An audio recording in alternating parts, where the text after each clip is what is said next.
Hello guys, आ गए new topic new host और new जोश के साथ। आइए इस टॉपिक में एनईपी था पोयम है, इसको एक बार और रिवीजन करवा देंगे नए सिरे से। और कल सभी का जिसका भी 12th में था उसका सबका अपना रिजल्ट आ गया। अपना जो भी अपना मेहनत किया था उसे अनुसार सबका रिजल्ट आ गया। अब ये नहीं कहेंगे भाई किसी का ज़्यादा है किसी का कम है, जो जैसा मेहनत किया वैसा उसका रिजल्ट आया। ये भी नहीं कि जो यहाँ से जितना पढ़ के गया, यहाँ का टॉपर था, वहाँ पे जाके कुछ नहीं कर पाया।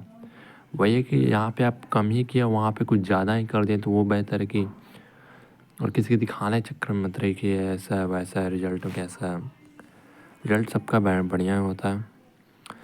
आइए अब हम लोग का क्या यार, हम लोग का अपना स्टार्टिंग हो गया, सॉरी चलते हैं स्टार्ट करते हैं। चैप्टर 5 नंबर है एनिपिथाप। एनिपिथाप मतलब होता है समाधि लेख। यानी एनिपिथाप का मतलब होता है किसी समाधि लेख पे क्या कहते हैं, किसी की याद में कुछ लिखी हुई पंक्तियाँ को एनिपिथाप कहा जाता है। एनिपिथाप का पोएम वाल्टर डिलामेयर, ये याद रखिएगा, इससे 1 नंबर कन्फर्म रहता है कि पोएट और पोएम से रिलेटेड 1 नंबर। तो एनिपिथाप को कौन लिखा है, तो वाल्टर डिलामेयर के कौन सा पोएट है, एनिपिथाप।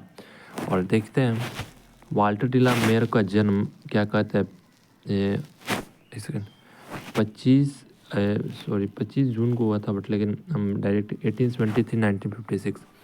यानी वाल्टर डिलामेयर का 1873 में जन्म हुआ। इंग्लैंड के चार्टल केंट गांव में हुआ था और 1956 में उनका मृत्यु भी हो गया था।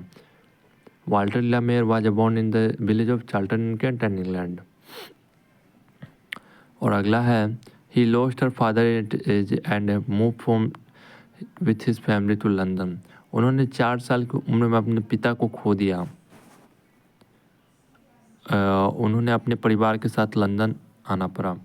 यानी उनके जो पिताजी थे वो उन्होंने 4 साल की उम्र में ही खो दिया था। यानी ये पूछ सकता है डेट कि 4 साल की उम्र में कब खोए थे, यहाँ पे लिख दीजिएगा बगल में 1877।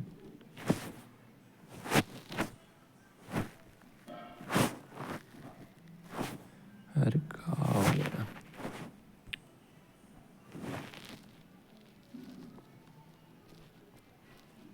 1877 में उनका हुआ था। और 1877 में उनका जो पिताजी थे वो डेथ कर गए थे। और उन्हें इसी चलते उन्हें परिवार के साथ उनको लंदन आना पड़ा। और he is known as for a sensitive concern the world of children and the world of supernatural.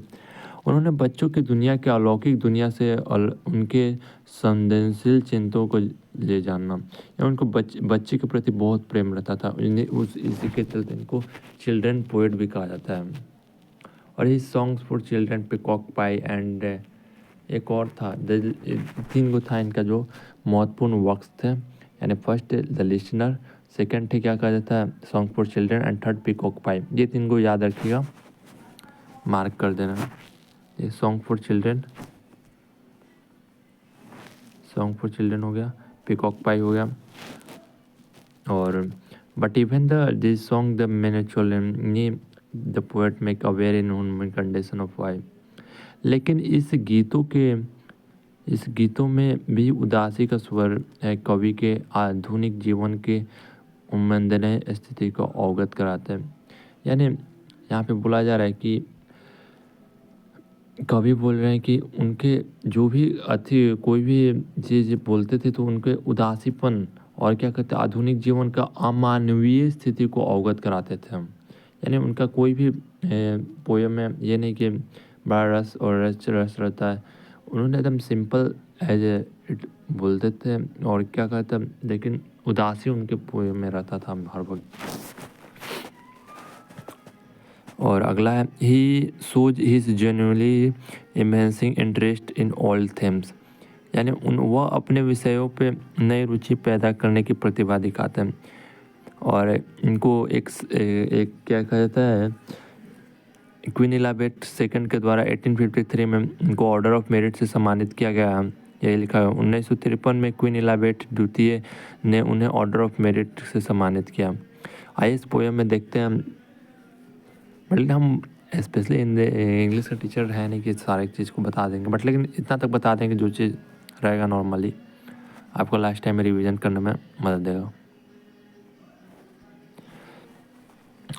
Hair lies a most beautiful lady. यहाँ सबसे सुंदर औरत लेटी हुई। कहाँ? हेयर हेयर किसको इंडिकेट कर रहा है? हेयर टॉम्ब या ग्रेव को इंडिकेट कर रहा है। और light of feast of heart was सी।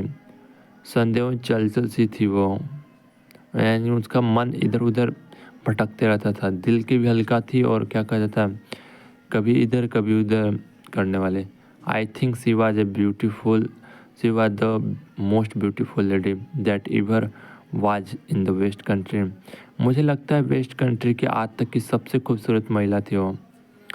यानी पोएट को लगता है कि वो जो लेडीज है जो वेस्ट कंट्री में सबसे खूबसूरत लड़की है। अगला देखते हैं। But beauty vanishes beauty passes however rare it B.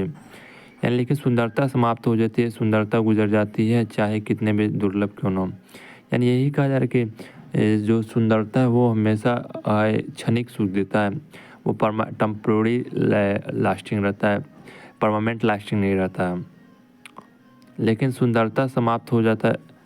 और अगला है एंड व्हेन आई क्रम्बल, जब हम मर जाएंगे तो हु विल रिमेंबर, कौन तुमको याद रखेगा? The lady of the West Country. यानी वेस्ट कंट्री को, इस औरत को कौन याद रखेगा? यानी कभी यही कहा जा रहा है कि हम उससे कितना प्यार करते हैं। बिलव्ड के बारे में बताया जा रहा है कि हम उससे इतना प्यार करते हैं, हम क्या ही बोला जाए, प्यार यार हिंदी एक बार सारा चीज़ बता रहे हैं। यहाँ पे बोला जा रहा है कि यहाँ एक सुंदर औरत लेटी हुई है। औरत कौन है? जो उसको ब्यूटीफुल लेडी, जो पोएट को सबसे ब्यूटीफुल लेडी यानी उसकी लेडी बिलव्ड प्रेमिका।